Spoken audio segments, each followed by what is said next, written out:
নমস্কার বন্ধুরা, JP village ফুডের ছোট্ট রান্নাঘরে সবাইকে স্বাগত জানিয়ে নতুন একটা রান্নার ভিডিও শুরু করছি। বন্ধুরা, আজকে বানাবো চীনাবাদামের মিষ্টি। ভিডিওটা স্কিপ না করে প্রথম থেকে শেষ পর্যন্ত দেখুন। ভিডিওটা ভালো লাগলে চ্যানেলটাকে সাবস্ক্রাইব করে পাশে থাকুন। তো চলুন বন্ধুরা, এই মিষ্টিটা আমি কিভাবে বানাই দেখতে থাকুন। গ্যাসে একটা কড়াই বসিয়েছি, কড়াইটা গরম হয়ে গেছে। এখানে আমি 1 বাটি চীনাবাদাম নিয়েছি। বাদাম ঢেলে দিলাম, ভেজে নেব।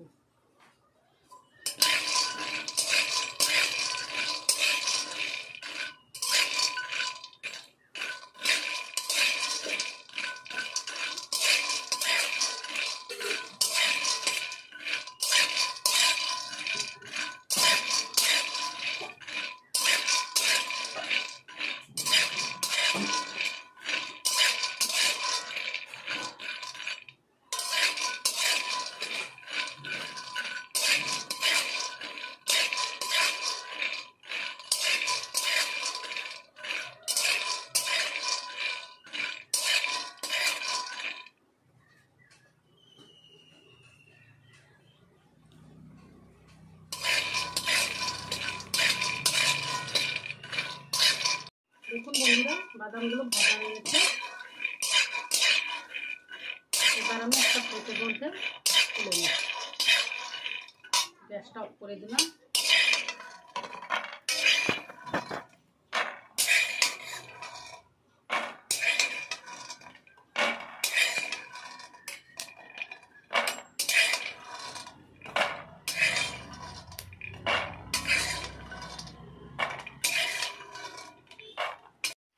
বন্ধুরা, বাদামটা ঠান্ডা করে নিয়েছি। এবার আমি বাদামের খোসাগুলো ছাড়িয়ে নেব।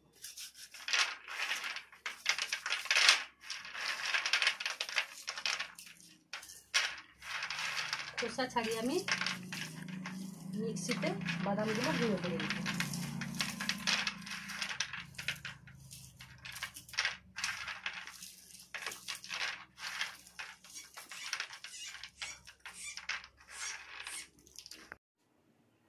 বন্ধুরা, গ্যাসে একটা কড়াই বসিয়েছি।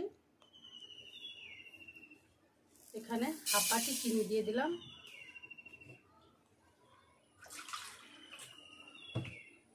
চিনির মধ্যে আমি হাফ বাটি জল দিয়ে দিলাম। মিষ্টির ফ্লেভারের জন্য আমি একটা এলাচ থেতো করে দিয়ে দিলাম। এই একটা চিনির শিরা বানিয়ে নেব। দেখুন বন্ধুরা, চীনাবাদামটা আমি গুঁড়ো করে নিয়েছি। এখানে চিনির শিরাটা হয়ে এসছে, চিটচিটে হয়ে গেছে। এবার আমি এর মধ্যে বাদামের গুঁড়ো অল্প অল্প দিয়ে মিশিয়ে নেব।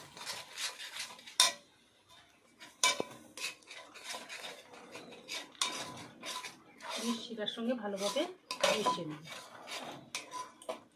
দিয়ে এইভাবে ক্রমাগত নাড়তে হবে।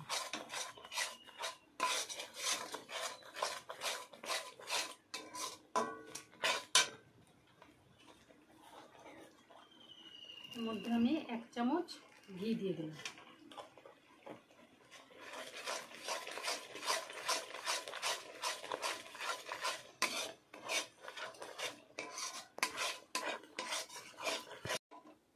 দেখুন বন্ধুরা, মিষ্টিটা পাক হতে এসছে। এইভাবে ক্রমাগত নাড়তে হবে।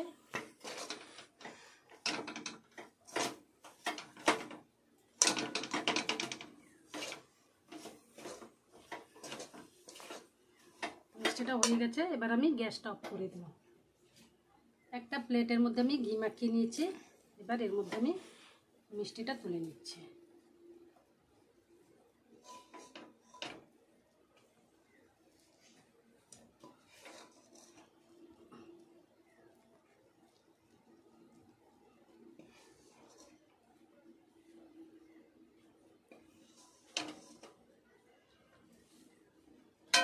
বন্ধুরা, মিষ্টিটা আমি 10 মিনিট মতো ঠান্ডা করে নেব। বন্ধুরা, মিষ্টিটা ঠান্ডা হয়ে গেছে। 10 মিনিট পর আমি মিষ্টিটা কেটে নিচ্ছি।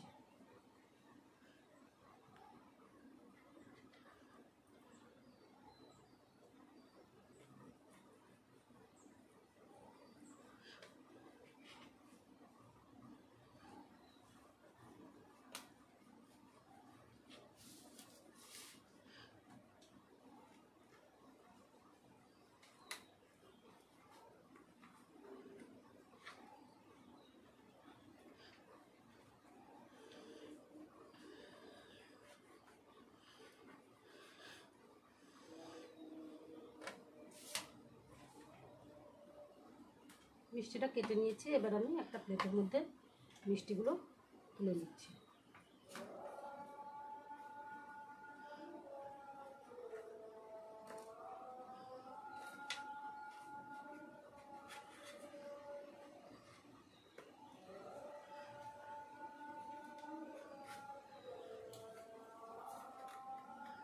দেখুন বন্ধুরা, চীনাবাদামের মিষ্টিগুলো কত সুন্দর দেখতে হয়েছে। একটা ভেঙে দেখালাম। বন্ধুরা, মাত্র দুটো উপকরণ দিয়ে এই বাদামের মিষ্টিটা আপনারা বাড়িতে বানিয়ে নিতে পারবেন। খেতেও কিন্তু খুব দারুণ টেস্ট হয়। তাহলে বন্ধুরা, ভিডিওটা আজ এই পর্যন্ত। পরের দিন একটা নতুন রান্নার ভিডিওতে আবার দেখা হচ্ছে। আপনারা সুস্থ থাকুন, ভালো থাকুন।